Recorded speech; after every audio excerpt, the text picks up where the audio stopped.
Welcome back, Sebastian here. So today I want to take a look at Logan Sargeant's rookie season so far and look at how he's done and look at what he needs to do to secure his Formula One future for next year.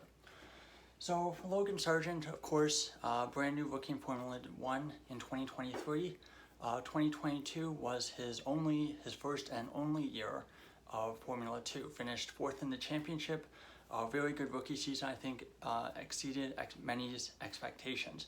And because of Nicholas Latifi's struggles last year, Williams opted to promote him to F1 basically a year early this year. I think they were probably expecting to promote him around next year and not for this year. So a lot of the news coming out of Williams has been that this year is all about learning, it's all about development, it's all about improving, and next year is the real test. So today I want to look at his season so far and compare it to other rookie seasons as well and talk about what he needs to do for next year. So starting with, I've split it up into races 1 through 7 and 8 through 14. So basically the first quarter, roughly the second quarter, the first third and roughly the second third of the season. So in qualifying, the qualifying has definitely been a struggle. First 7 races, his deficit to his teammate Alex Albon was 0.458 seconds, about 4.5 tenths of a second. And you would expect that after those first 7 races, things would improve, things would get better as he spent more time in the car. Especially since that middle third of the season, a lot of races in Europe on tracks that he knows well.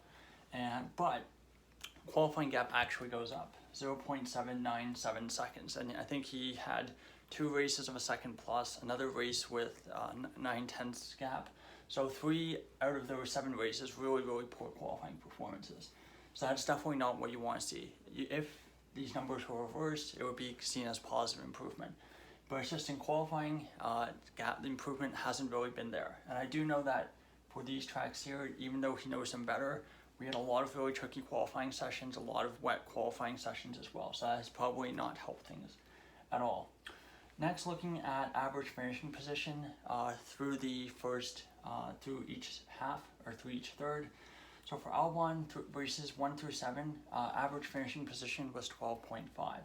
Second, third for Albon, 10.1. So an improvement about 2.4 positions, I think, which lines up with Williams' car improving quite a bit through the season. And I'd say now they're almost solidly the 7th best car. But that being said, it does change and fluctuate from race to race. For Sargeant, first 7 races, average finishing position was 17. And second, third, 14.7. So it has improved by 2.3 positions. But it's actually the gap here, the gap compared to Albon has actually increased slightly, which is definitely not a positive trend. It's very close, but still not great. Of course, with points, first 7 races, Albon only had a single point, whereas Sargeant had no points. And through that middle third, this is where Albon's really capitalized on the Williams strong pace at certain tracks. Canada, Monza, definitely tracks with Williams was a much stronger car than usual. And as a result, Albon has 20 points. Where Sargeant, again, still is looking for his first points in F1. So just looking at these statistics, it's kind of hard to argue that Sargeant's actually improved much through the middle third of the season. So it's definitely not a rosy picture in terms of how he's done against Albon. Now, looking at, of course, you could argue Albon's a very strong teammate, and I do think that's the case. Albon is a very strong teammate, but I want to look over here now, and this is data from my race model that I've made, and I basically maintain it throughout the year.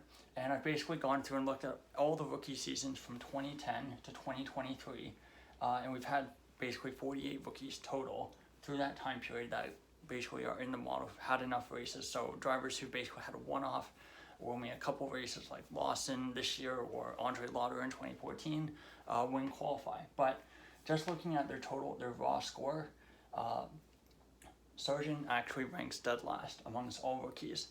And that being said, there's also some pretty good drivers who are at that near the bottom. 45th Show, score of negative 1.66. 46th Sonoda, negative 1.86.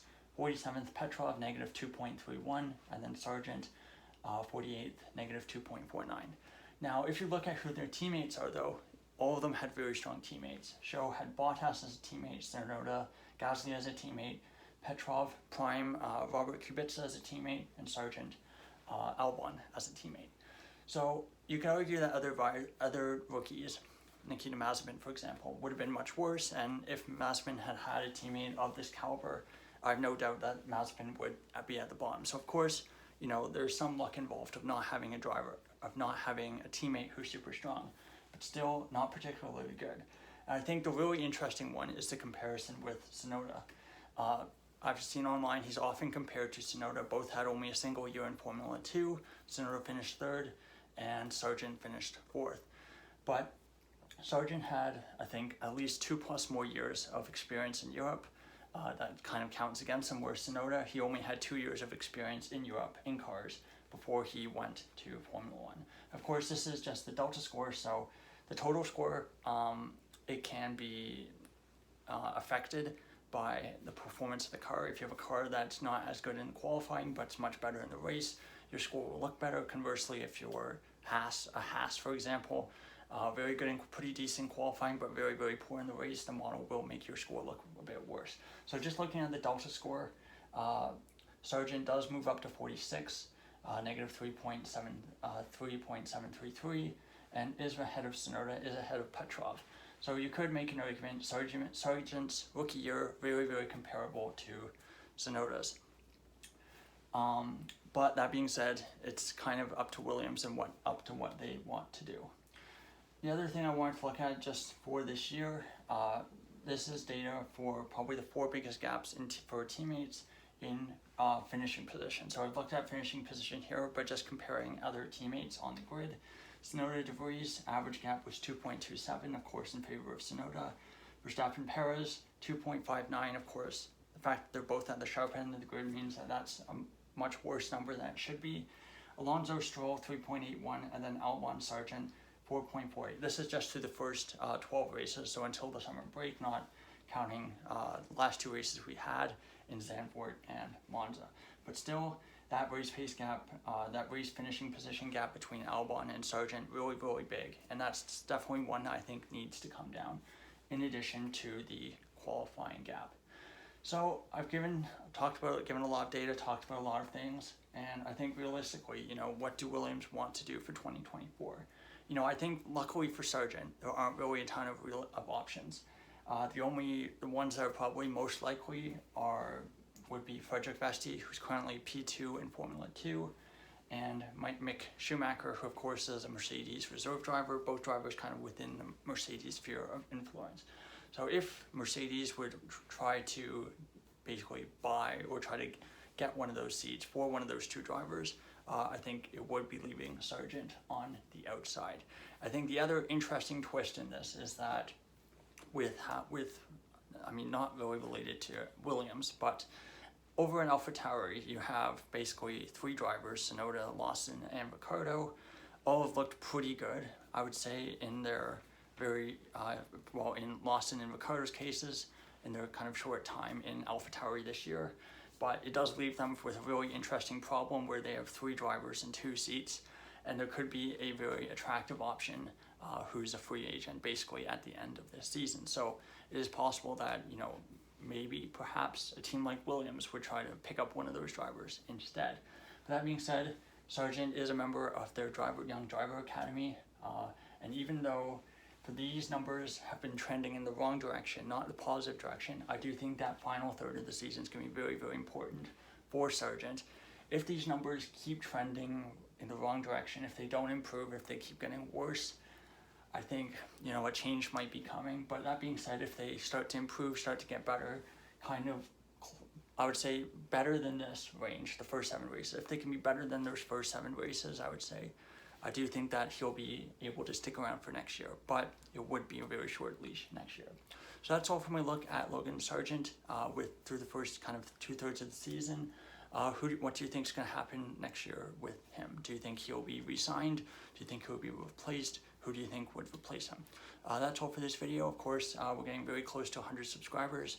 I think 13 more to go, so it'd be fantastic if I can get to 100 subscribers by the end of the year, which would definitely exceed my expectations for this channel when I put it together. So thank you so much for watching, and goodbye.